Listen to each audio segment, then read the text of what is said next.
നമുക്ക് വരുന്ന ഒരു നെഗറ്റീവാട്ടെ അല്ലെ എട്ടിൻ്റെ പണിയാട്ടെ അത് വെച്ച് മാർക്കറ്റിംഗ് ചെയ്യാൻ പറ്റണം. അതാണ് യഥാർത്ഥത്തിൽ മാർക്കറ്റിംഗ് പവർ പറയുന്നത്. സംഭവം എന്താ വെച്ചാൽ ലിവൈസിൻ്റെ ഒരു മാർക്കറ്റിംഗ് സ്ട്രാറ്റജി ഉണ്ട് വേൾഡ് കപ്പിൻ്റെ സമയത്ത്. പല സ്ട്രാറ്റജിസ്റ്റും പറഞ്ഞതാണ് അതിനെക്കുറിച്ച്. സംഭവം എന്താ വെച്ചാൽ വേൾഡ് കപ്പ് സമയത്ത് ലിവൈസിൻ്റെ സ്റ്റേഡിയത്തിൽ നിന്ന് ലിവൈസിൻ്റെ ലോഗോ ഫിഫ മറച്ചേക്കാൻ പറഞ്ഞു. സംഭവം എന്താ വെച്ചാൽ ഫിഫൻ്റെ ഒഫീഷ്യൽ സ്പോൺസർ അല്ല ലിവൈസ്. സോ അവർ മറച്ചു വെച്ചു. ആളുകൾക്ക് തിരിച്ചറിയാൻ ആ ലോഗോയുടെ പാറ്റേൺ മാത്രം മതിയായിരുന്നു. അതിനേക്കാട് ഏറ്റവും വലിയ കോമൺ എന്താ വെച്ചാൽ അവരുടെ സോഷ്യൽ മീഡിയ പേജുകളിൽ എന്ത് ചെയ്തു, അവർ മറച്ച ലോഗോ കൊടുത്തു. ഇത് ആളുകൾ കത്തി കയറി. ഇപ്പോൾ വിചാരിച്ചതിനേക്കാൾ കൂടുതലുള്ള ഐഡൻറ്റിറ്റി പോയിന്റ് കൂടുതൽ കിട്ടി. 5 പൈസയിലാണ് ലോകം മുഴുവൻ വേൾഡ് വൈഡ് ആയിട്ട് ഇത് ചർച്ച ആകുന്നത്, എല്ലാവരും ഇത് സംസാരിക്കുന്നത്, എല്ലാവരും സ്റ്റോറി ഇടുന്നത്.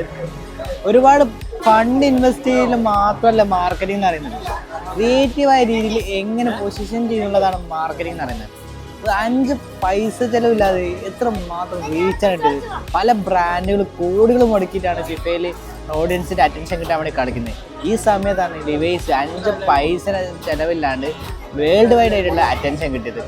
ഈ ഒരു ക്യാമ്പിനെ കുറിച്ച് നിങ്ങളുടെ അഭിപ്രായം കമൻറ്റ് കിട്ടോ. എന്താ ഞാൻ പറയാമല്ലോ, ഇത് സമ്മതിച്ച് കൊടുത്തേ പറ്റും.